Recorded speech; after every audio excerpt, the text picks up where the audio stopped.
कि देश नहीं बनता है मिट्टी गिट्टी ईंट मकानों से, बल्कि देश का मस्तक ऊंचा होता है बेटों के बलिदानों से। और यही जनपद गाजीपुर है जहां एक और बेटे ने इस देश का मस्तक गाजीपुर है। जनपद गाजीपुर में तमाम जो है दीवालों पर आपको लाइनें मिल जाएंगी जिस पर लिखा होता है कि वीरों की धरती जवानों का देश, जिला गाजीपुर उत्तर प्रदेश। और ये सच भी है। जनपद गाजीपुर में मुझे लगता है कि महीना नहीं बीतता है, 1 महीना 2 महीना पर किसी न किसी जवान का पार्थिव शरीर इस जनपद में आता है। और जब जब आता है तो कहीं न कहीं पूरा का पूरा जनपद गमगीन होता है। साथियों नमस्कार, मैं हूं रजनीश और आप देख रहे हैं जन आदर्श भारत। साथियों हम इस समय उत्तर प्रदेश के जनपद गाजीपुर में है और जनपद गाजीपुर में हम जिस जगह पर उपस्थित हैं ये गांव है नौली। नौली गांव जो जिला मुख्यालय से काफी दूरी पर पड़ता है। हम वहीं पर उपस्थित हैं, भदौरा के बिल्कुल करीब है।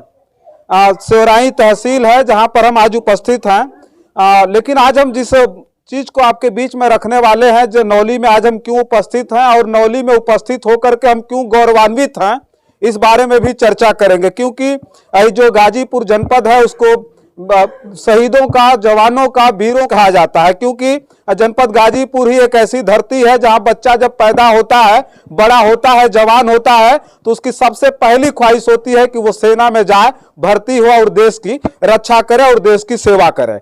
एक बात और बता दें कि जनपद गाजीपुर जब जब देश के आन बान और शान की बात आई है तो यही जनपद गाजीपुर रहा है जो एक कदम आगे बढ़ करके अपने आप को बलिदान किया है। कहा जाता है बहुत सारे कुछ किसी ने लिखा है, उसकी 2 पंक्ति मुझे याद आती है। उन्होंने लिखा था कि देश नहीं बनता है मिट्टी गिट्टी ईंट मकानों से, बल्कि देश का मस्तक ऊंचा होता है बेटों के बलिदानों से। और यही जनपद गाजीपुर है जहां एक और बेटे ने इस देश का मस्तक ऊंचा कर दिया है। आज हम नौली में उपस्थित हैं और नौली में फिर एक शहीद का 100 इस गांव में आने वाला है। आज जहां पर हम उपस्थित हैं देखिए उनका घर है। विनोद पांडे जी बीएसएफ के जवान थे और वो शहीद हो गए। उनका पार्थिव शरीर आज जो है अपने जनपद गृह जनपद गाजीपुर में पहुंचेगा। आज हम उनके घर पे उपस्थित हैं। इनके छोटे भाई हमारे साथ हैं।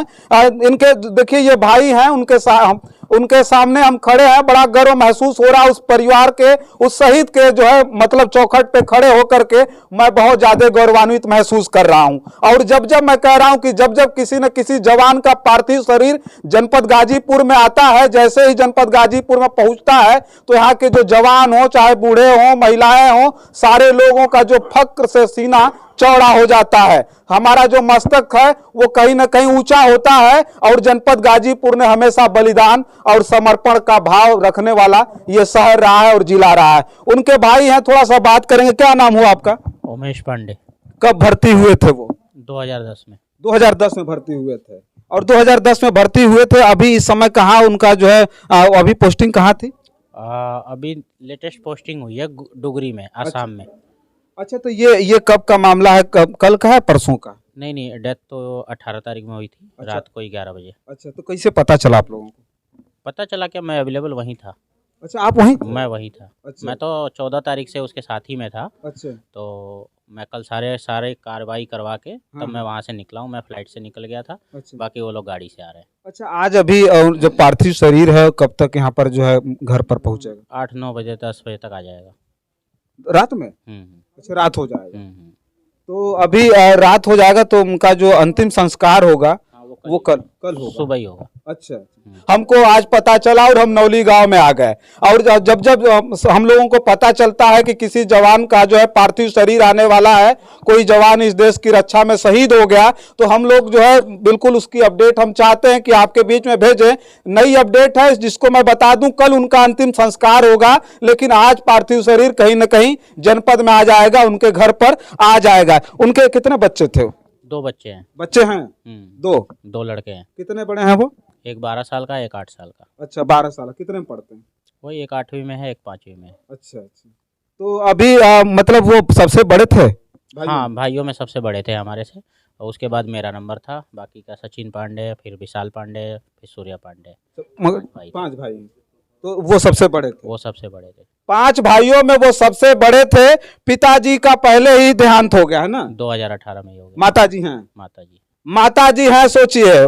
अब उस माँ की बात मैं कर रहा हूं जिस माँ ने उस लाल को अपने कोख में 9 महीने तक रखा और पाल पोस करके जब उन्होंने बड़ा किया तो वो सेना में गए और सेना में जा करके देश की सेवा की। और वास्तव में बता दे कि वही जवान है, वही सेना के जवान हैं जिनकी वजह से आज हम अपने घरों में अमन चैन से सो पाते हैं। लेकिन जब जब एक जवान जो है शहीद हो जाता है, जब जब इस जनपद में, जनपद गाजीपुर में, चूंकि जनपद गाजीपुर की जो धरा है यहीं पर वीर अब्दुल हमीद पैदा हुए थे। और वीर अब्दुल हमीद के बारे में कौन नहीं जानता है। देश और दुनिया के किसी भी कोने में जनपद गाजीपुर के लोग जब जाते हैं उनसे पूछा जाता है कि आप किस जनपद से आए हैं, जनपद गाजीपुर बताने के बाद वो समझ जाते हैं कि हम वीर अब्दुल हमीद के उस जनपद गाजीपुर से आए। और वीर अब्दुल हमीद के बारे में बहुत सारी चर्चाएं हमने की है। वही वीर अब्दुल हमीद सन 1965 की लड़ाई में एक बंदूक के सहारे पाकिस्तान के 7 पैटर्न टैंकों को, जिस पे अमेरिका को बहुत नाज था,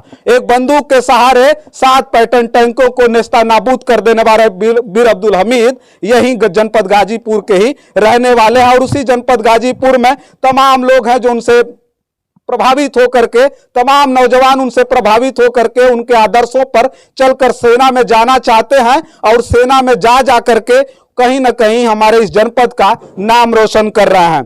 बस देखिए, उस परिवार में आकर के इस अपडेट को, इस खबर को मैं दिखाना चाहता था और मैं नमन भी करना चाहता हूं। विनोद पांडे जी 12 साल की सर्विस में कहीं ना कहीं वो सेना में रहकर के देश की सेवा की और दुर्भाग्य था और कहीं ना कहीं हमें फक्र करने का वो समय आ गया है कि जब वो शहीद का पार्थिव शरीर जब इस जनपद में आएगा तो तमाम लोग ऐसे हैं जो नम आंखों से उन्हें श्रद्धांजलि देंगे और दूसरी तरफ कहीं ना कहीं फक्र से उनका सीना चौड़ा होगा, फक्र से उनका जो सर है वो कहीं ना कहीं ऊंचा होगा। जनपद गाजीपुर है और जनपद गाजीपुर में तमाम जो है दीवालों पर आपको लाइनें मिल जाएंगी जिस पर लिखा होता है कि वीरों की धरती, जवानों का देश, जिला गाजीपुर, उत्तर प्रदेश। और ये सच भी है। जनपद गाजीपुर में मुझे लगता है कि महीना नहीं बीतता है, 1 महीना 2 महीना पर किसी न किसी जवान का पार्थिव शरीर इस जनपद में आता है। और जब जब आता है तो कहीं ना कहीं पूरा का पूरा जनपद गमगीन होता है। बस इस वीडियो में इतना ही। तमाम और वीडियो लेकर के आपके बीच में उपस्थित होंगे। तब तक के लिए देखते रहिए जन आदर्श भारत। मैं हूं रजनीश, कैमरे के पीछे मोहम्मद आदिल। बहुत बहुत धन्यवाद।